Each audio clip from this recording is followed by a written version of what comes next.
Hi.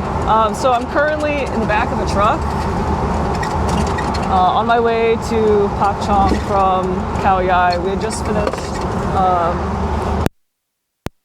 I dropped something. Sorry. We had just finished.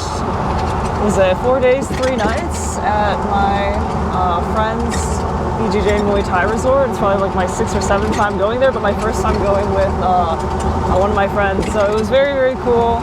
Highly recommend, but I figured I have about 10-15 minutes to this drive, and I could answer a question that people ask me all the time, which is, how did I get into career coaching and resume writing?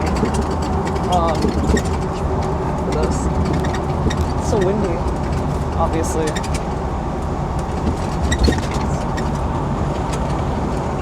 Okay. So short story long. Long story short would be, I guess, just networking. But really, I feel like the story took over the course of. It took time. It took a long time because there wasn't like a clear path. You know, it wasn't like, oh, I was in school and then I found out about it and then I was like, that looks interesting, and then let me do that. It was a very long and windy road.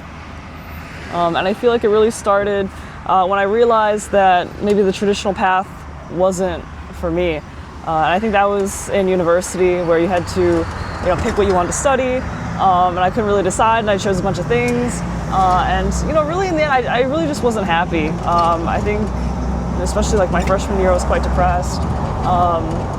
Felt really listless, and it wasn't until I studied abroad. I took a chance on this Italian summer immersion course in Italy, obviously. And I don't know, it just reawoken my curiosity and zest for life, and it just made me realize what other things there were to see and do in life, aside from, getting a job or whatever, because it didn't really matter to me. I don't think making a lot of money really mattered to me either. At the time, before I was studying physics, and then I was studying economics and public policy, because I thought, oh, what am I going to do with a physics degree? I didn't want to work on Wall Street. I didn't want to be a physicist. I like being around people too much. I thought, okay, I want to help people. Maybe that would be in government. And economics is a very versatile degree. So I thought, okay, I'll be a diplomat. Right, because I love traveling, I love learning languages, and again, I want to do something that helps people. I don't know. And at the time, it was like, oh, maybe this could be the way. Then I studied abroad in Spain. What was it? The spring of the pandemic, right? So I was in Spain when it happened, and it was such a transformative time for me, truly. Being forced to go back from a place that I felt, really happy and really free, it just made me realize what I truly valued. And I think for me, that's my freedom. I really want to be able to do what I want to do, kind of whatever I want to do it. I feel like maybe that's the case for most people, I imagine, but for me, I think it's quite strong. Like, office jobs don't really appeal to me. Staying in the US doesn't really appeal to me. I don't know, I just, I was thinking, there has to be another way that I could see the world, I could meet people, I could learn new things, without, let's say, being a diplomat, right, where you're forced to choose, let's say, one track, and to stay on that track, and then the government chooses where you go. Doesn't seem like a lot of freedom, right? I finally have use for this wind, I never used it before. There. Let's see, where was I? So yeah, that summer, right, I came back to the US, I was really bummed, and I ended up, surfing on my friend's couch for like 2 months, because I didn't want to infect my family potentially with COVID, and I ended up watching like Spanish series for that 2 months, but then at some point I was like, okay, I need to get off my ass and do something, and so I made a LinkedIn. I was like, okay, it's time for this, I guess. And it just unlocked a whole new world for me. In college, university, whatever you want to call it, I didn't meet too many people. I wasn't too involved. I wasn't living on campus. I was just kind of going through the motions of it.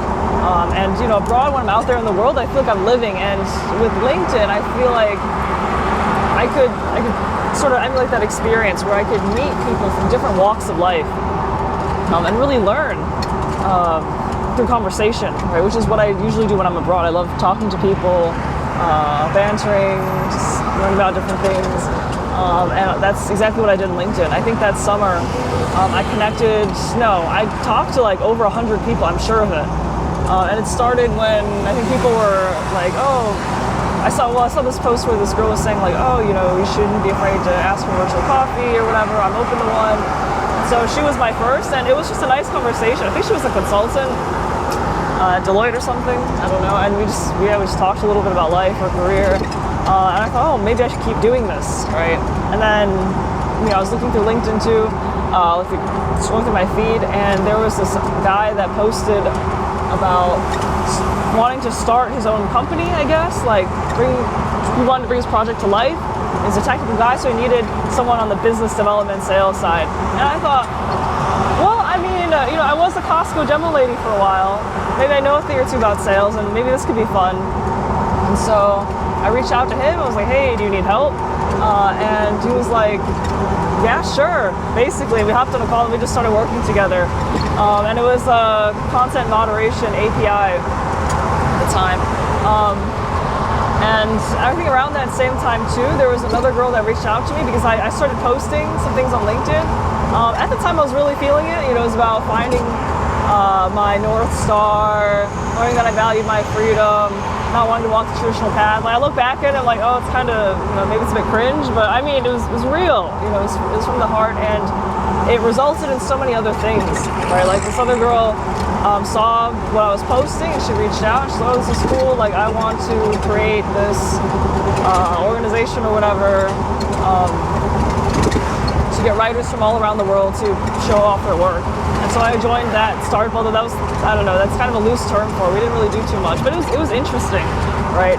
Being able to exchange ideas with people and build things together, like that was a first for me, and build something real.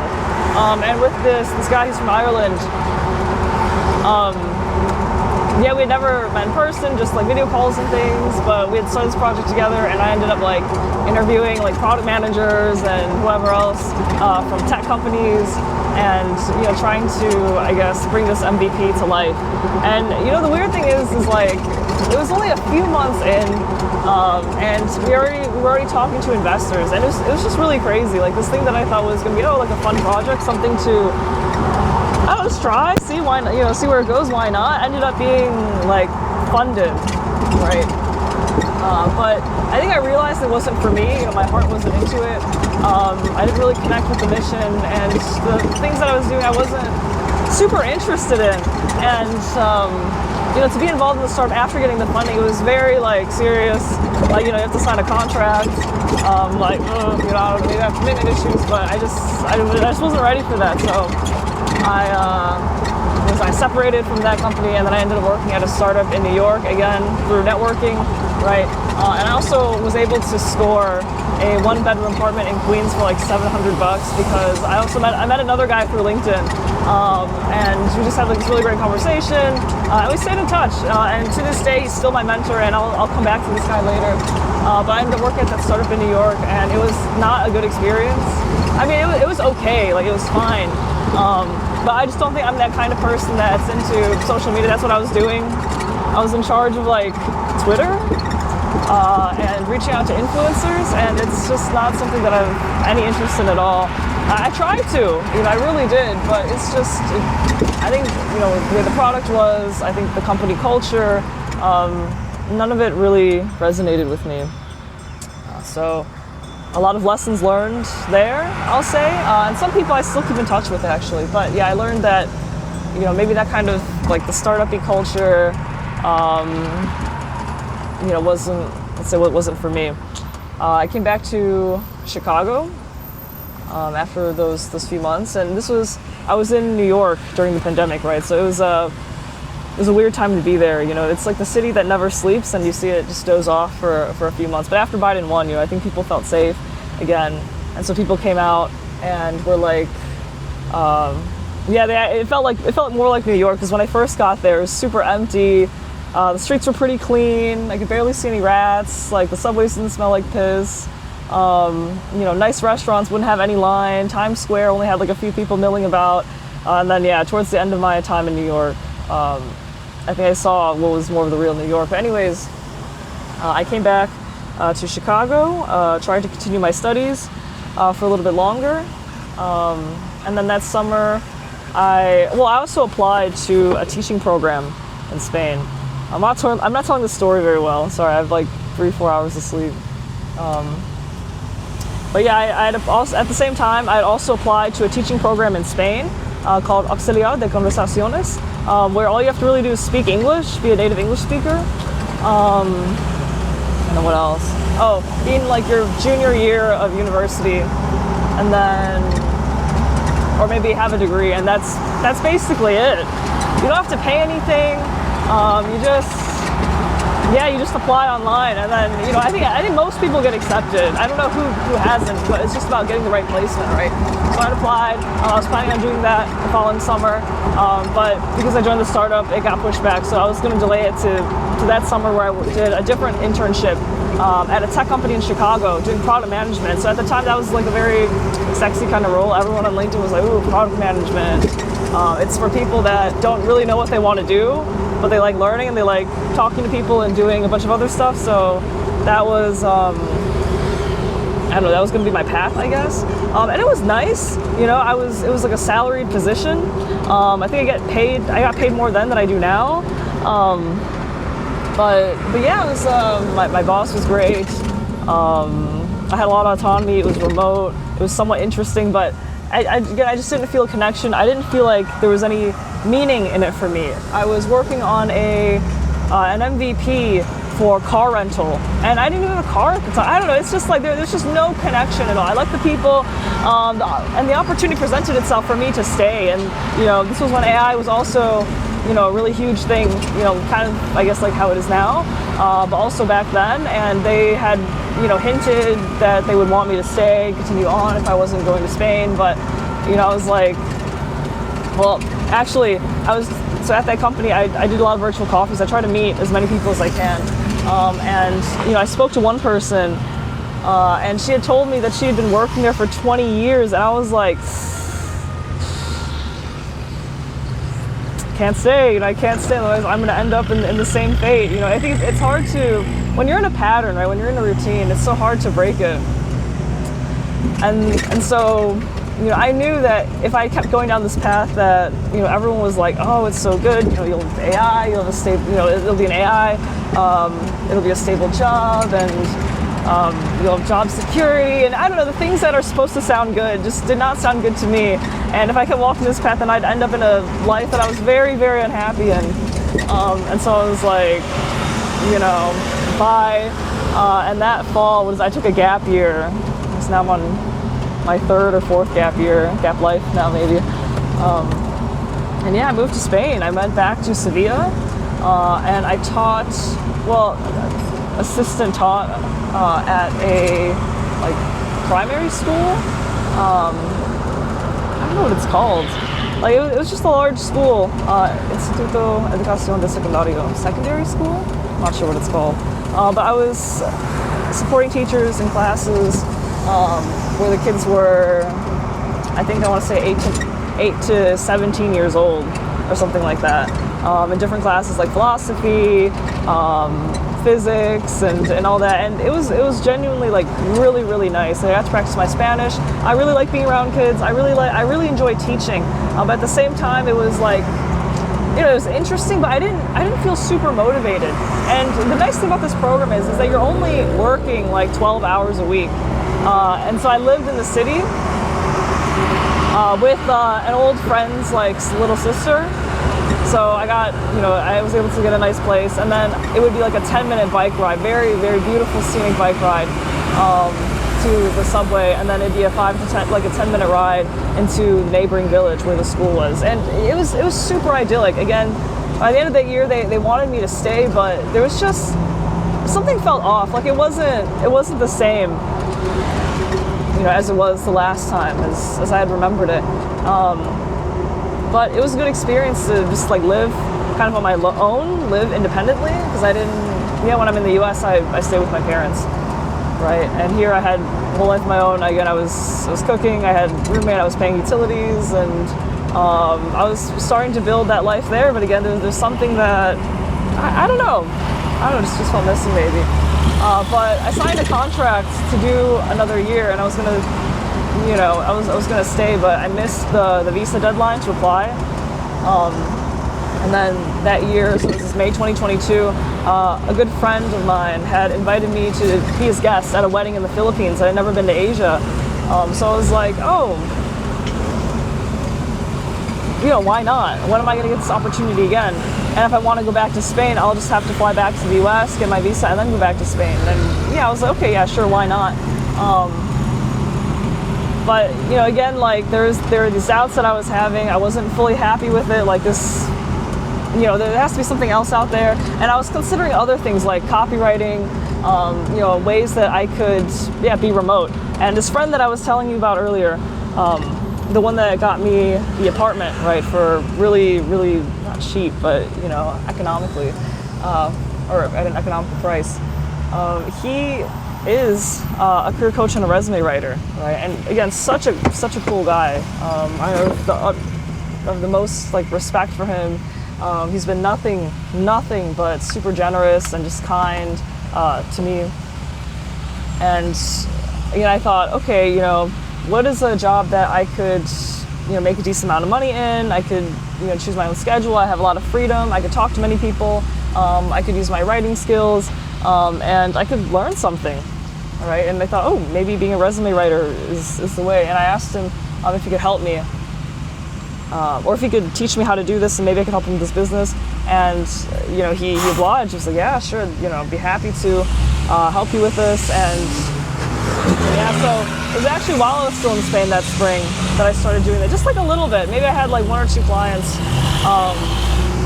every month or so, and so I'd already kind of started that, but again, it wasn't set. I was still planning on teaching, but this is the nice thing, right? I think at any point in your life, especially when you're young, it's good to just try new things, even if you're not sure it'll work out or whatever, right? But I had this in my back pocket, and then when I went to Asia for this wedding,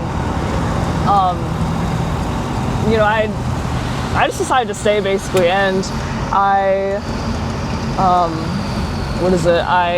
rejected the contract. And I ended up staying in Asia for 8 to 9, 6 to 7 months. I think I traveled. I was starting in the Philippines. I went to Vietnam, then Malaysia, Singapore, Indonesia, Malaysia, and so it was 6, 7 months there, and I had the best time. It was super. What is the word? I was pretty directionless then. Again, I just stopped. I just quit my job, I guess, in Spain. I just started doing this resume writing thing, but not really doing a lot into it. And I was a bit lost. I feel like I was in a soul-searching phase of my life. But I had a lot of experiences, met a lot of cool people, many of which I'm still talking to this day. For example, I had met this French guy there, 3 years ago. And I'm in Bangkok now, and he had just messaged me a week ago saying, hey, you in Bangkok, I'll be there too. So I think we're gonna meet up this week. So it'll be 3 years since I last saw him. So, it's just really cool. I love doing this thing. So again, that's why I wanted to have a way, right? A way for me to continue living the life I have, while still, doing something meaningful. And again, I can be independent. So where was I? So while I was in Asia at that point, I was trying to be more serious about resume writing, hitting up people on LinkedIn, trying to get more clients and things. But really, it was only 1 or 2 or 3 a month, maybe. Sometimes more, sometimes less, but really just depends. And then that December 2022, I came back to the US in time for the holidays. I was like, okay, maybe I need a job. I looked on LinkedIn to see if there were any job postings for resume writers. Found one, applied for it, got in right away, and then I also saw that there were career coaching positions open, and I inquired about it. I was curious, and I was like, why not? It really never hurts to ask. Oh, okay, I guess we're here. Oh yeah, I'll speed it up now. But basically, yeah, I asked, and they said, oh, you can interview for this position too. It's more of like a job search consulting thing. And so I interviewed for that, got it, and that's what I've been doing for the past 2 to 3 years now. And that's how I can afford to live the life that I have now. This is my cousin Nick. Hey, he runs Khao Yai, BJJ, and Muay Thai. Yeah. Do you have any words? You only live life once, so go fucking nuts. That's basically what I was saying, right? You only live life once. Go try new things. Do what makes you happy, and try to continue along the path that leads you to the life you want. I don't know. That wasn't very eloquently put, but you know. So we have a bus to catch, so I'll see you guys later.